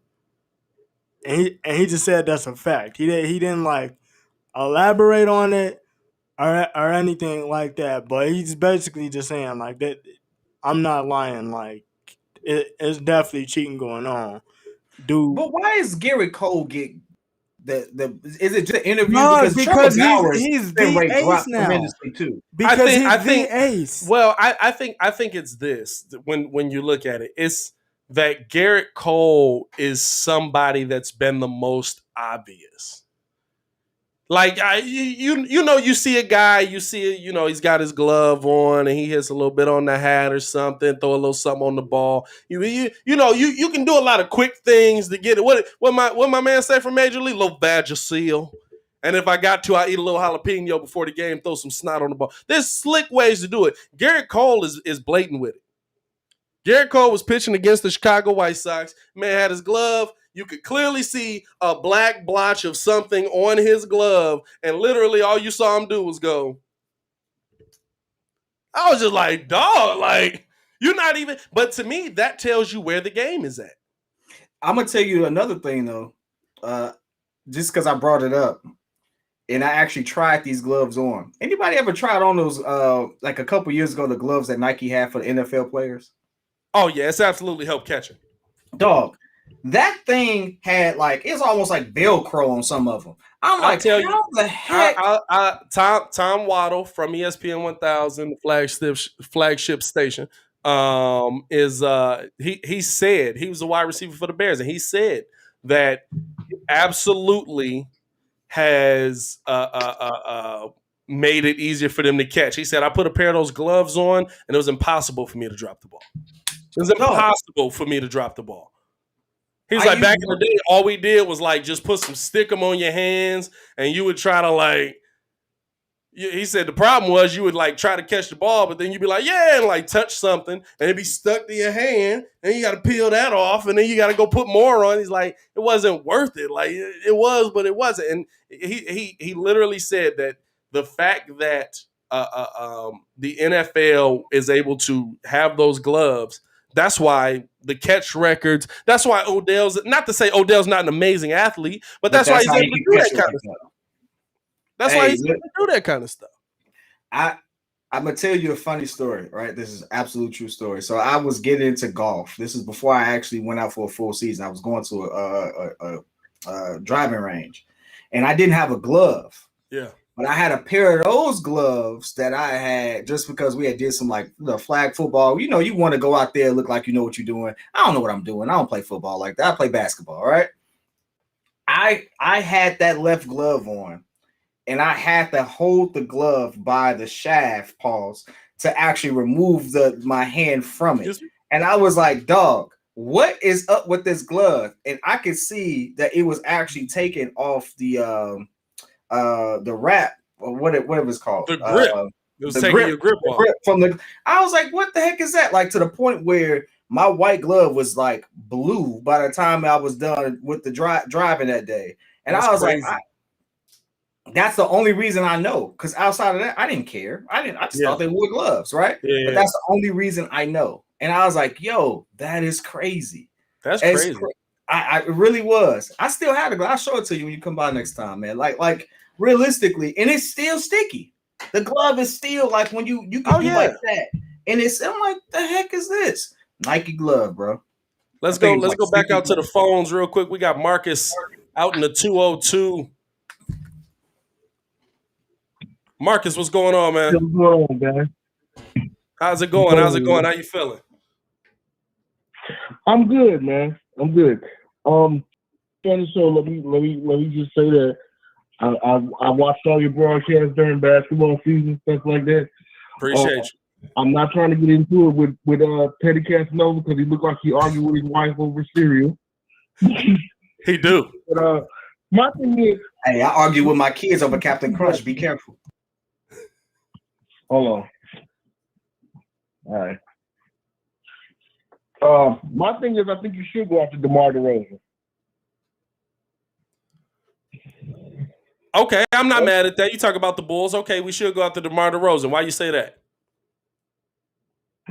One, you give Kobe White a chance to develop. I'm not too sure about the European kid. I saw the highlight video you guys posted yesterday. He looks nice and everything, but I think that you let him develop another year. And DeMar DeRozan is a veteran presence. Right. I think you need another. Not to say that he's young isn't great because he is, but I think we need another veteran presence in the lineup. And it would take some of the scoring. It would take some of the driving pressure off of that. Because DeMar DeRozan can still get his own shot, even at 31 years old, he can still get his own shot. So that's just what I think. And I think if we get him, we're in the Eastern Conference Finals at least next year. Because Milwaukee is garbage. And he can, Nets and four. I personally think that Giannis should have left. I think Giannis should have left, but he didn't. So there you go. I think I don't disagree with you. I think the East is more. I mean, let's be real. It's top heavy. Like the Bulls were pretty much in it until they let me tell you something. There's a podcast out there where me and Kid was giving the Bulls wins left and right because we were like, all these teams is under 500, and I think they lost every game we said they was gonna win. I'm pretty sure they lost every single one of the games they said we said they was gonna win, but. The East, everyone, bro, everyone. But the East, they not only lost every game that we said they should win. I remember the episode. They not only lost every game, they won one of the games. We said they was gonna lose. yeah. But I agree. I agree with what you're saying, Marcus, because I think that the East is more open than it's ever been. There's more opportunity for the Bulls to get there, but you want to build a team that is able to withstand itself. Because I think once we got into the playoffs, the actual playoff series, the Nets that were dominating teams left and right, you saw the fact that some of those players hadn't been in a playoff series before. All of a sudden, the best player on the team was Derrick Rose because I've been an MVP. I've been to the Eastern Conference Finals. I know what I'm doing. Julius Randle looked shell shocked every time he went left. He was like, "It's a player there. What's he doing there?" Yeah, they know you move, dog. They've been studying nothing but you. So I think that there's some of those teams that the Bulls will be able to, if you add a piece, be able to leapfrog. You said DeMar DeRozan. I wouldn't be mad at it. I'd be upset if that's the only addition the Bulls make. I'm gonna say this, and going back to further my point. You said DeMar. How does this put you when you get there? Because I feel like that's a nice regular season team, but when we Is that a playoff team? When we get there, yeah. When they get to the playoffs, I'm paying you X amount of money to show up and do this. Let me just can I rely on you to do that? And that's my issue. I don't think that'll be a fraudulent whatever seed they land on. Yeah. I feel like that'll be a fraudulent seed. What you think, Mark? I absolutely agree with that assessment.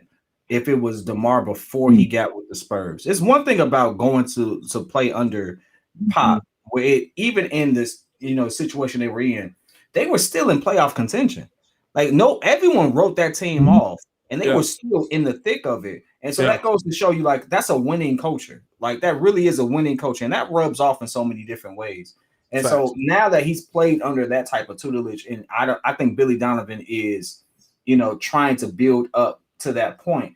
I think he can come with some intangibles, just on the know-how, and also having suffered some embarrassing losses in the playoffs. Like when they lost to the Cavs, they were absolutely the favorites. Absolutely the favorites. And then LeBron just came in and everybody just didn't know how to play, right? So it's like when you suffer that enough, failure is the best teacher. And so I think he can come and bring that to Chicago. I really do. And on top of the fact that he's averaging 21, 6 and 5. Fact. You give him a shot. I think that's a great add-on. Veteran presence, been there, done that before, took in his L's, been under a legendary coach. Now he can come in and give you some not only just buckets, but give you that extra voice in the locker room. I actually like to pick up for a lot of reasons, for those reasons alone. The one other thing I'm gonna let you gentlemen go is I think we need to re-sign Daniel Tice at all costs. I agree with that. We got to give the man a bag. We got to give that man a bag. We got to re-sign the Daniel. bag. What's the bag for Daniel Tice right now? What's the 4 bag years, for 80 Daniel mil. Tice right now? 4 years, 4 80 years, mil. 80? Oh yeah, I'm down for that. I'm down for 4 years, 80. Whoa. I'm down for 4 years, 80 on Daniel Tice. Hold on. Slow it up. I think he take nice. Because I think he wants to stay. But I'll say 4 years, 65 maybe. But hey, if they give him 80, I'll take it because I like them the way the man. Hey, listen, I like Marcus' deal better because you still got more room left. 4 years, 65. I'm definitely down for that. Hey, listen. 4 years. 50. Daniel Tice know who he is. 4 years, 80 sound real attractive. I wouldn't be mad at that. 20 mil a player. 20 mil a year. 20 mil a year. After I paid Otto Porter Jr. 30. Yeah. To sit on but the Bulls didn't sign him to that. That was a Washington signing. They took on the contract. They took it on, but they didn't sign him to that. But yeah, I give you that. Marcus, I appreciate you for calling into the show, man. Appreciate the love. No problem. Y'all stay safe out there, man. No problem, man. All right, we'll holler at you. No, I mean, I think he makes some good points on the Bulls. I think he makes some good points on players that they should go after. Absolutely. If you guys want to call in for the Breeze Baller of the Week, get your calls in now. I can't tell you who it was now,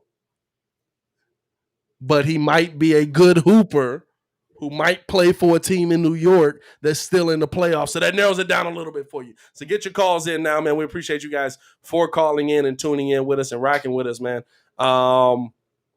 I mean, listen, just to keep kind of go on Marcus's point, getting back to the Bulls, to me, if there is a player, like if you are saying Zach's your number one, there's a if. Well, to me, I think Zach's the number one. All three of us go back and forth on that. But I think that's just you. To me, Zach. It's Zach's a lot of people that don't agree with you. Y'all the only two on that hill. Only two on that. That Zach's the number one player on this team. On the Bulls. On the Bulls. Yeah. Hey, listen, he's better than Devin Booker. I don't know what to tell you. You want to talk about somebody experiencing recency bias? You and him. Tell me what you still haven't told. What does Devin Booker do? What does Devin Booker do better? I ain't worried about his Gucci. I'm not worried about his Gucci. What? I'm not worried about what kind of Gucci bag he got. He's been doing this longer than him. I have the stats of that too. If you want me to pull it up. No, if you pulled up stats, you would see that Zach LaVine had a better season. He's been doing. You want me to? I'm not gonna lie. I'm gonna give him credit for the 3 years, but we're not gonna act like D Book ain't been the number one option since this man ain't came out. Okay, so because he was a number one option, that means he got more shot attempts, right? And when you get more shot attempts, you get to put up more numbers. It's a direct correlation between the two. When you're not considered that, guess what? If Booker was on the same team with Jimmy Butler, guess what? He wouldn't have been considered the number one option. Jimmy Butler would have been.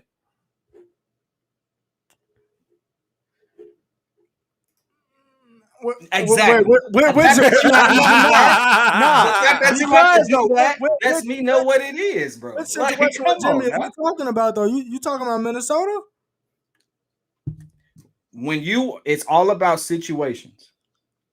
Zach was in a situation. For one, he got injured. Let's not act like he didn't get seriously injured. I'm not saying that he didn't get injured. Let's also talk about when he wasn't injured, the situation he was back into where they had kind of moved away from him.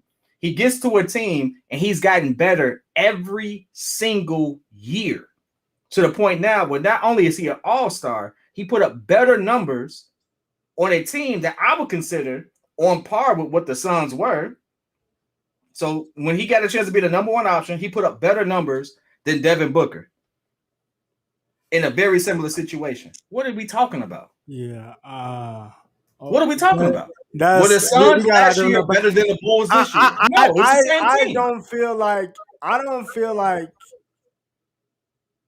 D Book needs to be the compare. I feel like the comparison needs to be with him and Bradley Beal. Bradley Beal is competing with Zach LaVine if we have to put anyone in there, because guess what? The only reason Book is in that conversation is because of a 70-point game. But outside of that, that's it.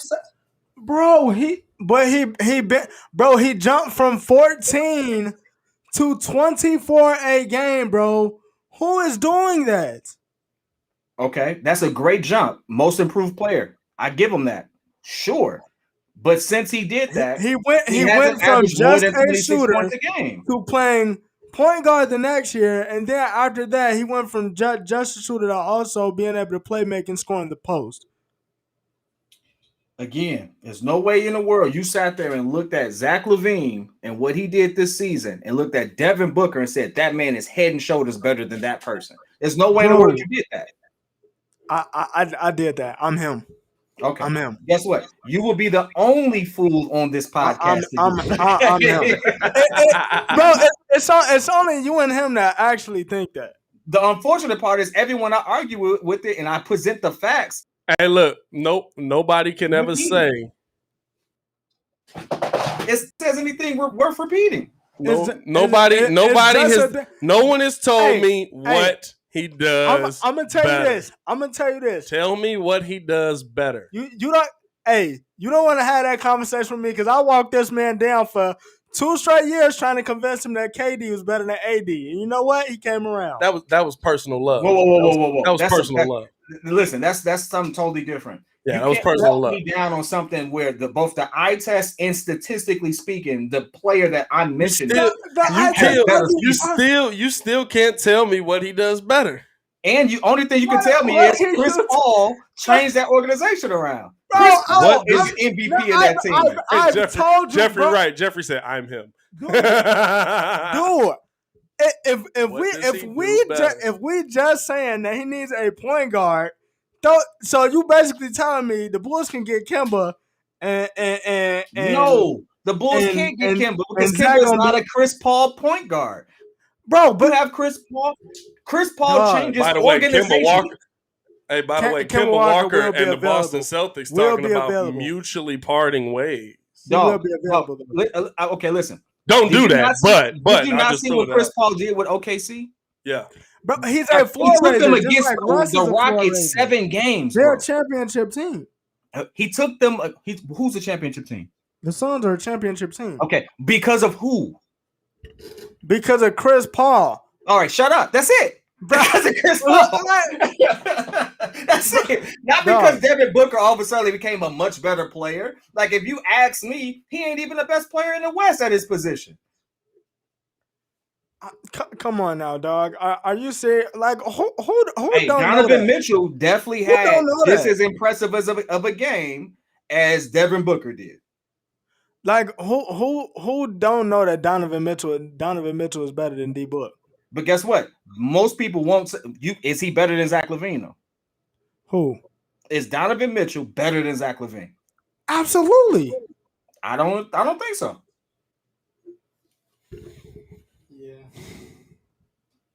That's a tougher line for me to follow. That's my time. Hey, that's a tougher line for you to follow. That's a tougher line for me to follow, but that's my time. I'm glad. It's my time. I'm glad, dog. I'm glad. Hey, we're gonna say good night, everybody. Ain't no way in the world someone. Hey, pull up. Hey, Jeffrey said, pull up the numbers. All right, bet. Regular season numbers. Yeah, I might not be able to follow you down the Donovan Mitchell one Donovan because the step Donovan took was so ridiculous. Hey, 25, 4 and 4 for Devin Booker. What's Zach LaVine numbers? No, you just said Donovan Mitchell. We not. Whoa! He said what the numbers. We were. started this on.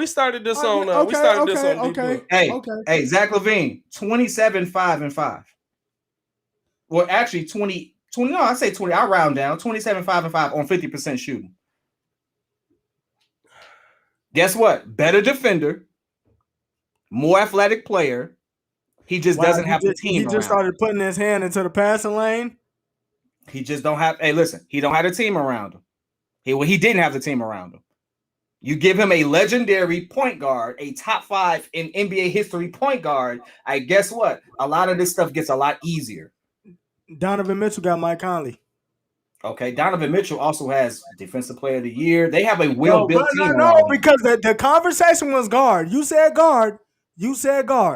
If you get Mike Conley on the Bulls, you don't think Zach LaVine takes off? Bro, no. Okay. He stays right where he at. What? It's Mike Conley. Okay. We really gonna act Mike like Conley was literally one of the highest paid players in the NBA. Are we really doing that? Are we really doing that? Mike Conley literally could change that organization. No, bro, are we really finna sit up there and act like Mike Conley is that nice? Okay. He ain't even been in the lineup. Are they going to beat the Clippers without Mike Conley? Bro, yes. No. Because you want to know why? No. His name is Paul George. I told y'all the batteries wasn't included. They don't. Okay. They don't Listen, need just Mike because you have Conley a catchy phrase for one player on the team doesn't mean anything. And Mike Conley is not old. He's 31, 32. He's actually 4 years younger than Chris Paul and 3.5 years younger. But we really sitting up here saying that Mike Conley is that nice. I'm literally saying that a competent point guard will literally change Zach LaVine's career. And Mike Conley is more than a competent point guard. I would agree with Kid that Mike Conley absolutely, not only Zach LaVine, I would agree that it changes a lot of stuff. But isn't that going to raise it that much to the point where we like, oh my God, like he's there's a reason why. Hey, look. This is a great debate, but we got to give some stuff away real quick. So let's go to the phones real quick for our Breeze Baller of the week. We're gonna go out to Mike in Evanston. Mike, we got you on the line. What's going on? What's going on, fellas? Who was this week's Breeze Baller of the week? Who was this week's Breeze Baller of the week, Mike? Oh, it's Kevin Durant. Oh, there you go. There you go. That's what I'm talking about. Mike. We're gonna give you a solid Garrett Cole on that one. I don't. I fully agree with you on that, Mike. I don't know. I don't know. But it was Kevin Durant, Mike. You are absolutely right. We appreciate you for calling in. We will get your information and send you over $20 off of the stolen merch and some merch of your own to rock around the city. The Breeze Baller of the Week brought to you by Stolen Rock and Rye Aged American Whiskey made with raw honey and orange peel. Mike, hang on. We'll get your information, all right? Thanks, guys. Love the show. Have a good one. Appreciate you, Mike. Let's see. Do we got time for one more call? It's 54. We got one more call on Bulls free agency coming from the 773. 773, you on the line. What's going on? How y'all doing? What's going on, man? How y'all doing? I just wanted to say I think Mike Conley would be a perfect person to help out this team if we can't get Chris Paul nor Kyle Lowry. Because on the simple fact of the matter is this, Mike Conley knows how to win. So he knows he's been in championship, well, not necessarily championship, but playoff teams with the Memphis Grizzlies and with the Utah Jazz. This only adds on to what he already knows what he's doing. And another thing, I honestly disagree with Ringo on the simple fact of his team got swept by Giannis Antetokounmpo. So that tells you what he knows about winning basketball a little bit. No offense. Wait, I didn't get what he said. I think he just gave the fact that your team didn't make the play, is no longer in the playoffs, and you switched jerseys. No, they just won because they wanted to show them that they had a point guard. It's still going to be Nets and Ford. Hey, listen. I will say this. It is impressive that you fully switched jerseys. Like you went straight into football season. There's no Cubs jersey. OTAs, baby. All this man is talking about is Saquon Barkley talk right now. How do you think Mike Conley adds to this team? I think he adds not just with his defensive ability, but his leadership. And not only that, he takes pressure off Zach. The reason why Zach LaVine was turning the ball over a lot later on in the clutch, he was trying to do too much due to the fact that he didn't have a true point guard. And I feel like Conley, during them late game situations, like remember when we played against the Los Angeles Lakers, and he and Zach LaVine ended up taking that bad shot. I guarantee you, if Conley would have calmed the whole offense down and like such as like the 30-point game that we ended up losing to Oklahoma City, we would have definitely won that one. I'm on the phone. Hold on. Hey, listen, I will say this, just in agreement with him. A competent point guard leaves Zach. The biggest thing against Zach was his turnovers. He had a lot of turnovers, but guess what? He had to be the main option for bringing the ball down the court at times, especially in crunch time. So guess what? When you have a competent point guard, you can run your offense through that point guard, and you can allow your shooting guard to do what he does best, get buckets. We appreciate you for calling in, my boy. We up against the end of the show, but we appreciate you for tuning in and calling in. I agree with you on the Mike Conley situation, man. Stay safe out there, all right, my boy? All right, you too. All right, man. Holla at you. Listen, we appreciate you guys for tuning in and rocking with the show, man. I think we've had some dominant conversation. I think we've had some great talk overall. I mean, we could just... Have you ever used Spider Tact? I mean, just one more time.